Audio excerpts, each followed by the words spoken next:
3 de setembro de 2025, 10 da manhã. Praça Tiananmen, Beijing, China.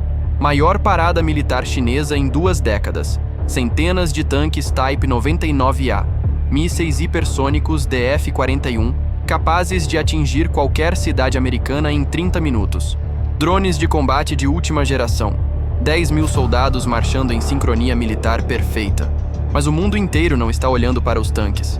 Está olhando para 3 homens no topo do portão de Tiananmen. À esquerda, Vladimir Putin, 73 anos, presidente da Rússia há 25 anos, comandando guerra na Ucrânia que já matou centenas de milhares de pessoas. No centro, Xi Jinping, 72 anos, líder supremo da China, a segunda maior economia do planeta, 1,4 bilhão de habitantes sob seu comando. À direita, Kim Jong-un, 41 anos, líder da Coreia do Norte, terceira geração de uma dinastia que governa há 80 anos, arsenal nuclear estimado em 100 ogivas, 3 autocratas, 3 países sob sanções ocidentais, 3 líderes que o Ocidente tentou isolar, punir, derrubar, todos de pé, lado a lado, sorrindo para as câmeras do mundo inteiro. Esta imagem vai definir a geopolítica dos próximos 20 anos. Não porque representa aliança formal com tratados assinados e bases militares compartilhadas, mas porque representa algo potencialmente mais perigoso: coordenação estratégica perfeita sem compromissos formais que possam ser cobrados. Todos os benefícios de uma aliança militar, nenhuma das obrigações. Antes de mergulharmos no que realmente está acontecendo, se você quer entender os bastidores da maior mudança na ordem internacional desde o fim da Guerra Fria, não esqueça de clicar no botão de inscrever-se e ativar as notificações, porque o que estamos prestes a revelar vai mudar completamente sua visão sobre o futuro do Brasil, da América Latina e do equilíbrio global de poder. E deixe um comentário nos dizendo: esse eixo China-Rússia-Coreia do Norte é ameaça real ou exagero da mídia ocidental? Vamos começar pelos fatos objetivos do que aconteceu em 3 de setembro de 2025, porque é essencial entender o contexto antes da análise. A China organizou parada militar para comemorar o 800º aniversário do fim da Segunda Guerra Mundial e da vitória sobre o Japão Imperial. Oficialmente é evento comemorativo histórico.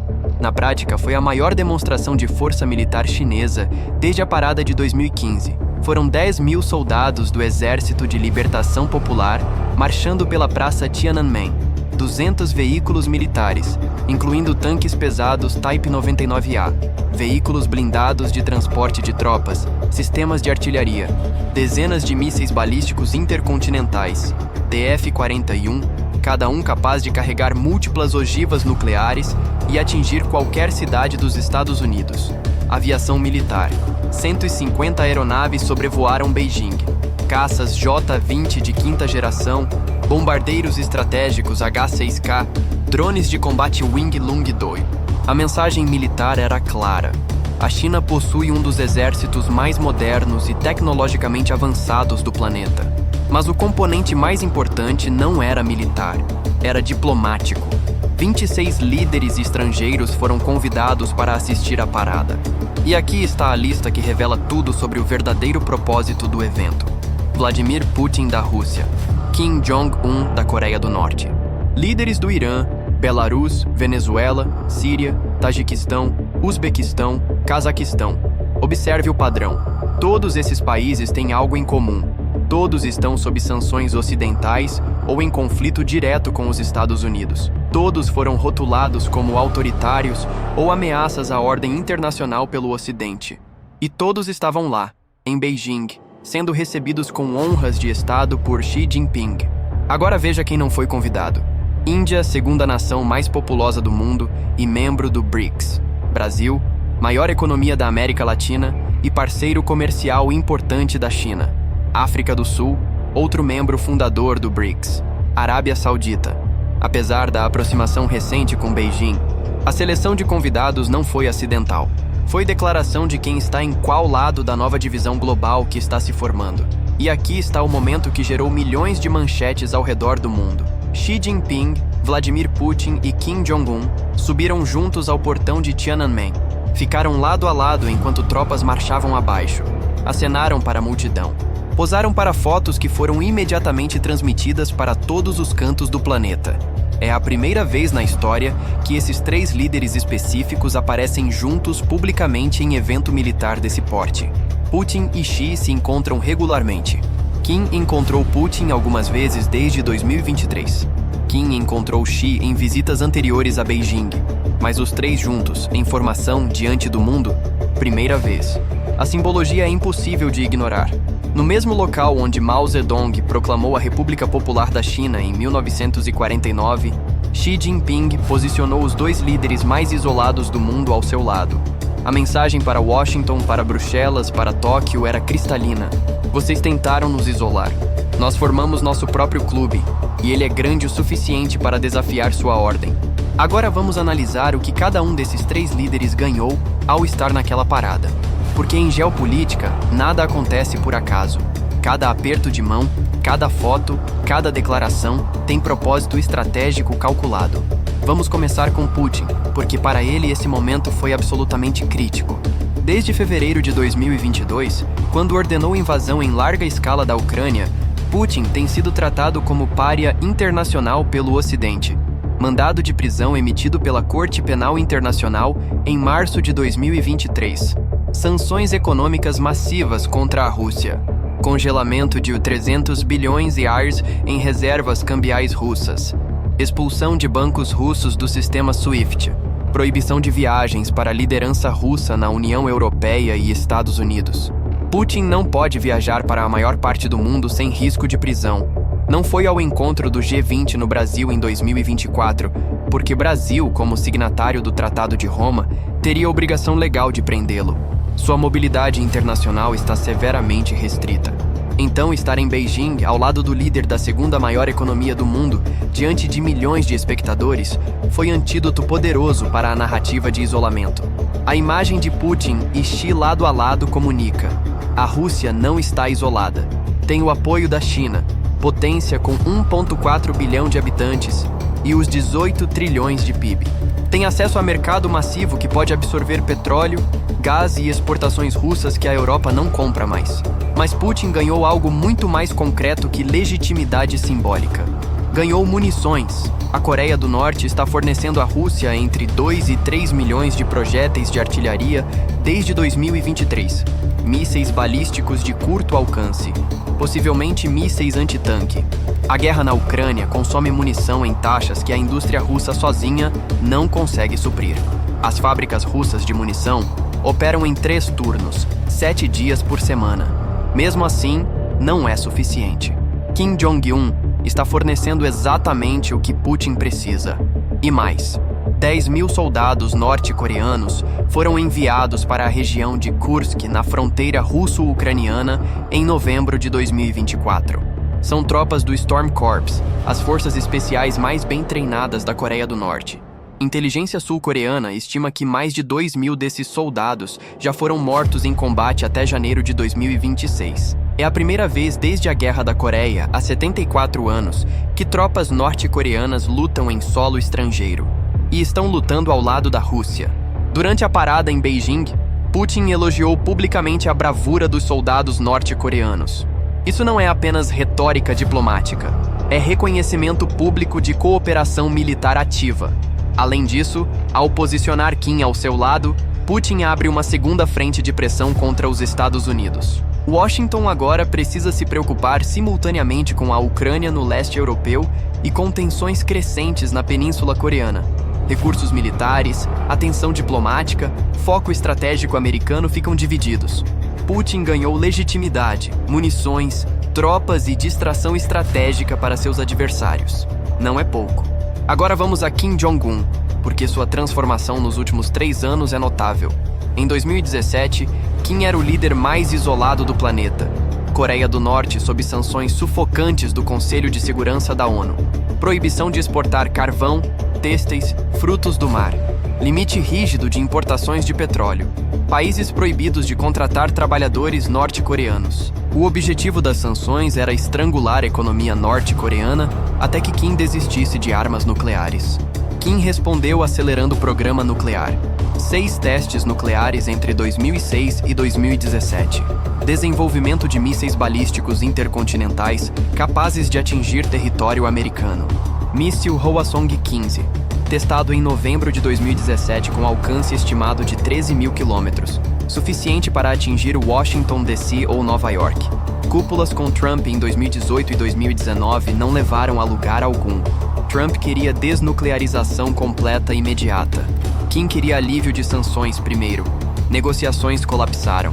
Kim voltou a Pyongyang de mãos vazias.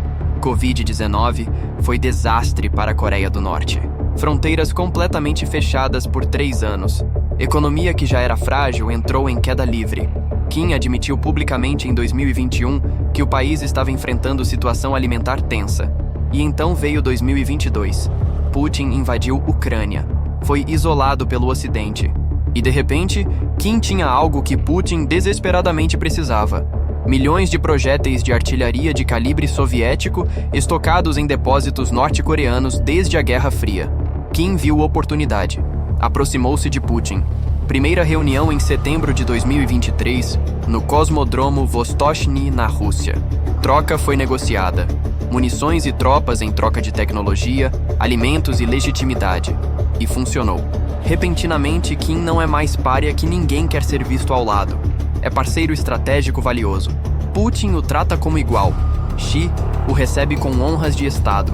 Na reunião bilateral com Xi em Beijing após a parada, Kim solicitou explicitamente cooperação econômica mais profunda. E Xi concordou. E China é o único país que pode fornecer alimentos, combustível e bens básicos que Coreia do Norte precisa em escala suficiente. E vai fornecer. Mas aqui está o mais importante. Pela primeira vez desde 2018, a declaração oficial chinesa após reunião Xi-Kim não mencionou desnuclearização da Península Coreana. Durante 4 encontros anteriores entre 2018 e 2019, essa frase sempre aparecia. Era a posição oficial chinesa. China apoiava desnuclearização, não mais. A omissão é deliberada. É reconhecimento tácito de que Coreia do Norte é potência nuclear permanente. China não vai mais pressionar Kim a desistir de armas nucleares. Isso é vitória estratégica massiva para Kim. Seu arsenal nuclear, que era fonte de isolamento, agora é fonte de status. Não é mais problema a ser resolvido. É realidade aceita. Kim passou de isolado a valorizado, de problema a ativo, de demandante de ajuda a fornecedor crítico de recursos militares. É transformação geopolítica completa em menos de 3 anos. E havia uma 4ª pessoa naquela parada que merece atenção. Kim Joo-ae, filha de Kim Jong-un, 13 anos, posicionada estrategicamente ao lado do pai durante momentos-chave da cerimônia. Desde novembro de 2022, Kim Joo-ae fez mais de 20 aparições públicas, sempre em eventos militares ou diplomáticos de alto nível. Teste de míssil intercontinental, reuniões com generais, visitas a bases militares. E agora, evento internacional mais importante que Coreia do Norte participou em anos. A mensagem é clara. Ela é a sucessora. Dinastia Kim vai continuar por mais uma geração. Para a China e Rússia, isso significa estabilidade. Significa que acordos feitos com Kim Jong-un têm continuidade de longo prazo. Significa que podem fazer planos estratégicos de 20, 30 anos envolvendo Pyongyang. E isso nos traz a Xi Jinping, porque ele foi o verdadeiro vencedor estratégico daquele dia. Xi não estava apenas participando, estava orquestrando. Ele escolheu o momento. 80º aniversário da vitória sobre o Japão. Data carregada de simbolismo histórico. Escolheu o local. Praça Tiananmen, coração político da China. Escolheu os convidados. 26 líderes, todos de países em conflito com o Ocidente. Escolheu o posicionamento. Ele no centro, Putin e Kim aos lados. Hierarquia clara. Xi demonstrou que China não é apenas potência econômica. É líder de bloco geopolítico alternativo. Oferece modelo diferente de governança, investimento, cooperação internacional, sem exigências de democratização, sem condicionalidades sobre direitos humanos, sem interferência em assuntos internos. Para países do sul global, cansados de décadas de condicionalidades do FMI e Banco Mundial, de pressões por reformas democráticas, de sanções quando não se alinham com Washington, o modelo chinês é atraente. Xi posicionou China como polo alternativo de poder global, e parada militar foi anúncio público dessa ambição. Agora vamos ao aspecto mais importante dessa nova configuração geopolítica. E aqui está onde fica realmente interessante. Não há tratado trilateral formal entre China, Rússia e Coreia do Norte. Não há documento assinado pelos 3 líderes comprometendo-se à defesa mútua. Não há quartel-general compartilhado estilo OTAN. Não há exercícios militares trilaterais regulares. Não há cláusula dizendo que ataque a um é ataque a todos. E isso não é acidente. É design deliberado. Analistas ocidentais observaram essa ausência e alguns concluíram que, portanto, a ameaça é exagerada. Argumentam que sem aliança formal não há bloco real. São apenas 3 países com interesses temporariamente alinhados. Mas essa análise erra completamente o ponto. China está construindo algo potencialmente mais perigoso que aliança formal.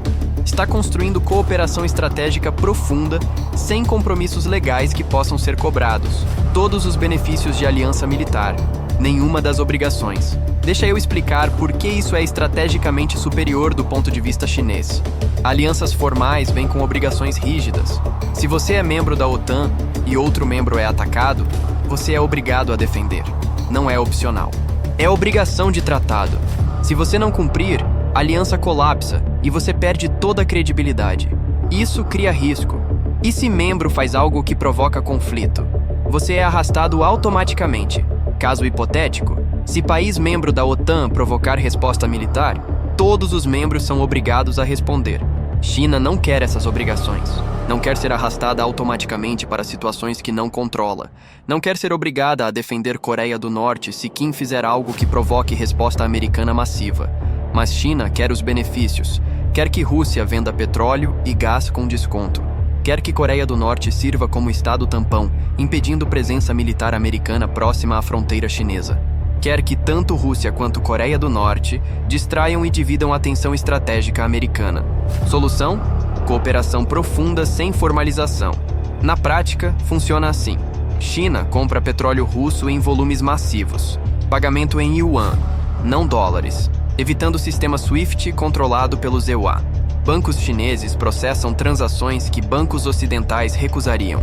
Empresas chinesas exportam componentes eletrônicos que Rússia precisa, mas não consegue mais importar da Europa. Oficialmente, China não violou sanções.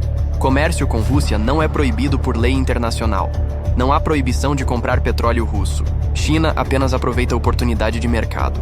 Com Coreia do Norte, dinâmica similar. China fornece petróleo dentro dos limites permitidos por sanções da ONU, mas também permite comércio transfronteiriço informal que nunca aparece em estatísticas oficiais. Caminhões cruzam fronteira com alimentos, fertilizantes, bens de consumo. Não há documentação oficial. Portanto, não há violação comprovável de sanções. Rússia e Coreia do Norte cooperam militarmente. Pyongyang envia munições e tropas. Moscou fornece tecnologia militar e experiência de combate. China não participa diretamente, mas também não impede e não condena. É cooperação zona cinzenta. Todo mundo sabe que está acontecendo, mas não há evidência documental que permita acusações formais. Compare com aliança formal. Se China, Rússia e Coreia do Norte assinassem pacto de defesa mútua, seriam imediatamente sancionados por países ocidentais. Haveria consequências econômicas severas. Empresas chinesas perderiam acesso a mercados americano e europeu. Tecnologia seria negada. Isolamento seria real. Mas sem formalização, negação plausível. Não somos aliados oficiais. Apenas temos relações bilaterais normais com diferentes países. Não somos responsáveis pelo que outros fazem. É estratégia de benefícios máximos, responsabilidade mínima. E há precedente histórico relevante. Durante Guerra Fria, Pacto de Varsóvia era a aliança formal com tratado assinado em 1955. União Soviética liderava, países do leste europeu eram membros obrigados. Quando a Hungria tentou sair em 1956, houve intervenção militar. Quando Tchecoslováquia tentou reformas em 1968, invasão coordenada. Isso gerou ressentimento.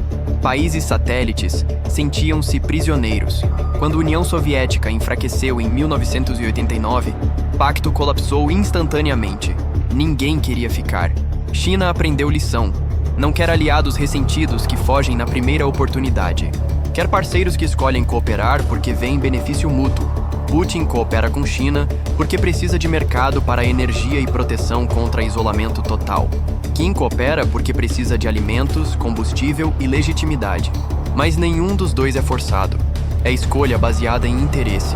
Isso torna a parceria mais estável, não menos, porque é baseada em interesse genuíno, não obrigação de tratado. Mas aqui está o problema que analistas também reconhecem. Falta de formalização significa falta de garantias. Se China entrasse em conflito sério com Estados Unidos, Putin seria obrigado a defender China? Provavelmente não. Se Coreia do Norte fosse atacada, Xi enviaria tropas? Não há compromisso legal. Então a aliança sem aliança tem vulnerabilidade. Pode funcionar bem em tempos de tensão moderada. Mas em crise existencial verdadeira, cada país pode calcular que interesse próprio está em não se envolver. Essa ambiguidade é intencional do ponto de vista chinês. Dá flexibilidade, mas também cria incerteza. Agora vamos falar do aspecto mais concreto e imediato dessa nova cooperação. Tropas norte-coreanas lutando na Ucrânia. Em novembro de 2024, inteligência sul-coreana confirmou que Coreia do Norte havia enviado aproximadamente 10 mil soldados para a Rússia. Não são mercenários, não são voluntários. São soldados regulares do Exército Popular Coreano, enviados oficialmente por ordem de Kim Jong-un. Especificamente, são do Storm Corps, as forças especiais de elite norte-coreanas. Treinamento intensivo em combate urbano, infiltração, operações especiais, foram posicionados na região de Kursk, fronteira russo-ucraniana, onde forças ucranianas lançaram incursão surpresa em agosto de 2024 e ocuparam território russo. O papel dos norte-coreanos: defender território russo e empurrar ucranianos de volta para além da fronteira. Não estão sendo usados em operações ofensivas profundas dentro da Ucrânia. Estão em posição defensiva em Kursk. Inteligência sul-coreana, que monitora a Coreia do Norte mais de perto que qualquer outro país, estima que até janeiro de 2026, mais de 2 mil desses soldados já foram mortos ou feridos. Taxa de baixas de 20% em 2 meses. É brutal. Mas aqui está o aspecto mais significativo. É a primeira vez desde a Guerra da Coreia, há 74 anos, que tropas norte-coreanas lutam em solo estrangeiro. Entre 1950 e 1953, centenas de milhares de soldados norte-coreanos lutaram na Península Coreana. Depois disso, zero. Coreia do Norte enviou conselheiros militares para países aliados. Síria, Angola durante guerras civis, mas eram consultores, treinadores, não combatentes em massa. Isso é escalada qualitativa e estabelece precedente perigoso. Do ponto de vista de Kim, o cálculo é claro. Cada soldado que ele envia custa à Rússia cerca de os 2 mil birrares por mês em pagamento. Para 10 mil soldados, são os 20 milhões birrares mensais. Em 6 meses, os 120 milhões birrares. Não é valor trivial para a economia norte-coreana isolada, mas mais importante que dinheiro é a tecnologia. Rússia está fornecendo à Coreia do Norte tecnologia militar que Kim não conseguiria obter de outra forma. Mísseis mais avançados, tecnologia de reentrada atmosférica para ogivas nucleares, possivelmente tecnologia de satélites militares. E há terceiro benefício raramente discutido: experiência de combate real. Exército norte-coreano não luta guerra real desde 1953. Tem 1,2 milhão de soldados, mas zero experiência de combate moderno. Os 10 mil em Kursk estão ganhando experiência inestimável em guerra com drones, artilharia de precisão, guerra eletrônica, táticas modernas. Sobreviventes vão voltar para a Coreia do Norte como veteranos de guerra. Vão treinar próxima geração de soldados. Vão incorporar lições aprendidas. É investimento estratégico de longo prazo. Do ponto de vista de Putin, 10 mil soldados não são um número que muda a trajetória da guerra. Rússia tem centenas de milhares de tropas na Ucrânia. 10 mil a mais ou a menos não é diferença decisiva. Mas há benefício político importante. São 10 mil soldados que não são russos. Baixas de soldados russos têm custo político interno para Putin. Cada perda gera questionamento entre famílias russas. Perdas de norte-coreanos? Zero custo político interno para Putin. É terceirização de baixas militares. E há segundo aspecto estratégico. Normaliza a ideia de que países podem fornecer tropas a aliados. Se Rússia pode receber tropas da Coreia do Norte, o que impede outros países de fazer similar, tecnicamente, já há voluntários estrangeiros lutando por ambos lados, mas são indivíduos. Tropas norte-coreanas em Kursk são unidades organizadas de exército estatal, enviadas oficialmente por governo. É diferença fundamental. E pode ser precedente para futuros conflitos, onde países delegam parte de suas necessidades militares para aliados dispostos a fornecer soldados. Reação internacional foi previsível. Estados Unidos e União Europeia condenaram. Secretário-geral da ONU expressou preocupação. Coreia do Sul ficou alarmada porque significa que relação Pyongyang-Moscou é mais profunda que esperavam. Mas reação de Beijing foi mais reveladora. Silêncio quase total. Porta-voz do Ministério das Relações Exteriores chinês, quando perguntado, disse apenas que China não tem informação sobre o assunto e que questões entre Rússia e Coreia do Norte são bilaterais. É não condenação eloquente. Se China se opusesse seriamente, faria pressão em Pyongyang. China tem alavancagem econômica suficiente para forçar Kim a recuar, mas não está fazendo isso. Silêncio de Beijing é aprovação tácita. Então, quais foram as reações ao redor do mundo a essa demonstração de força em Beijing? Donald Trump respondeu de forma característica em post na rede social. Vejo que Xi Jinping hospedou um grande desfile militar em Beijing. Putin estava lá. Kim Jong-un estava lá. Dê meus cumprimentos mais calorosos a eles enquanto conspiram contra os Estados Unidos da América. É tom sarcástico, mas substância é séria.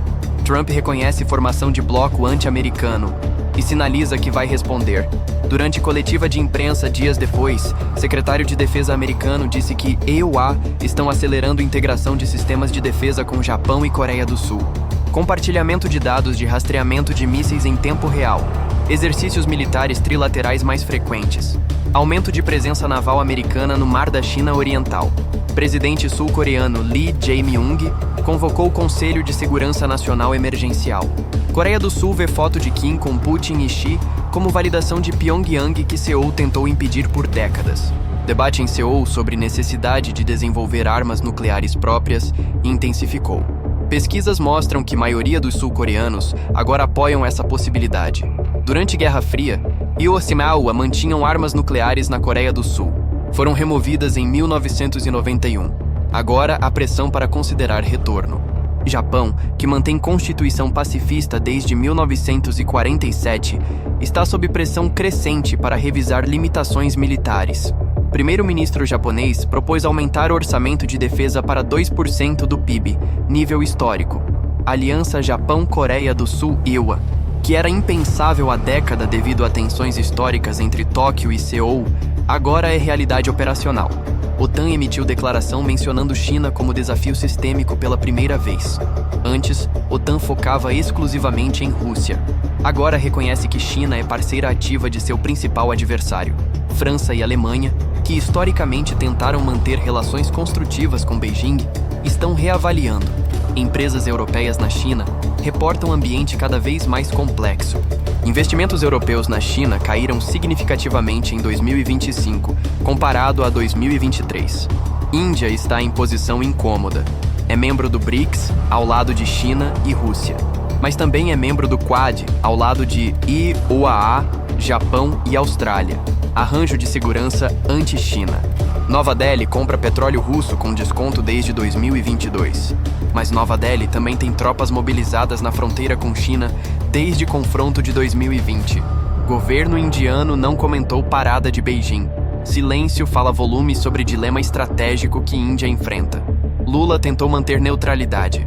Brasil não condenou invasão russa da Ucrânia. Brasil mantém relações comerciais profundas com China. Mas Brasil também depende de relações com Estados Unidos. Parada de Beijing torna a neutralidade cada vez mais difícil. Washington está pressurando países latino-americanos a escolher lado.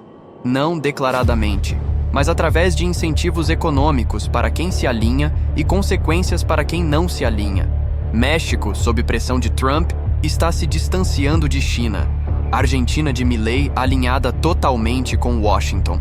Colômbia tenta neutralidade, mas é criticada por ambos lados. Brasil está no meio. Maior economia da região, líder do BRICS, parceiro comercial gigante da China. mas geograficamente no hemisfério ocidental.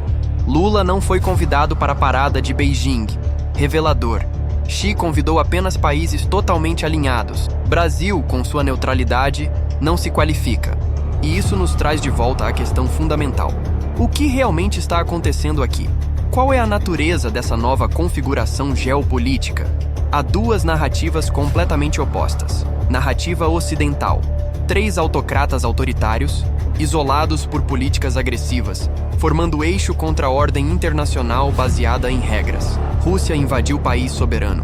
China mantém políticas que preocupam vizinhos.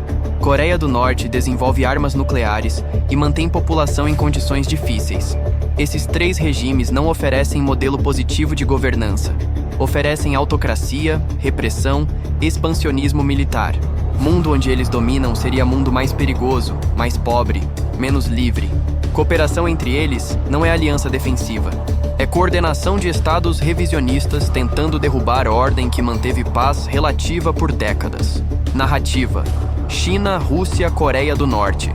3 países soberanos resistindo à hegemonia unilateral americana. Estados Unidos, após fim da Guerra Fria, tentaram impor modelo único de governança ao mundo inteiro. Democracia liberal de estilo ocidental como única forma legítima de governo. Economia de livre mercado como único modelo econômico aceitável. Países que não se conformaram foram sancionados, pressionados ou tiveram interferências externas. China, Rússia e Coreia do Norte estão oferecendo modelo alternativo. Soberania verdadeira. Não interferência em assuntos internos. Cooperação baseada em benefício mútuo sem condicionalidades políticas. Não estão tentando derrubar ordem internacional. Estão tentando criar ordem multipolar onde múltiplos centros de poder coexistem em vez de hegemonia única. A verdade? Como sempre em geopolítica, ambas narrativas têm elementos verdadeiros. É factualmente correto que houve ações controversas de todos os lados. Mas também é factualmente correto que houve reações e contra-reações que escalaram tensões. A pergunta não é qual lado é moralmente superior. Ambos lados têm histórico de comportamento que viola princípios que dizem defender. A pergunta é: que tipo de ordem internacional emerge daqui? Opção 1. Hegemonia restaurada. Washington usa pressão econômica e militar para forçar alinhamento. Eixo desmorona sob pressão. Retorno à unipolaridade. Opção 2. Mundo dividido em blocos. Esfera de influência americana. Esfera de influência chinesa. Esfera de influência russa. Países no meio forçados a escolher lado.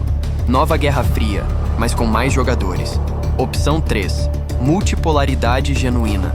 Múltiplos centros de poder que competem, mas também cooperam em questões de interesse comum. Sem blocos rígidos.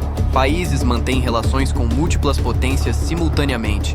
Baseado em análise de tendências dos últimos 10 anos, opção 2 parece mais provável. Estamos nos movendo para mundo dividido em blocos com menos interdependência econômica do que tínhamos em 2015. Mas futuro não é determinado.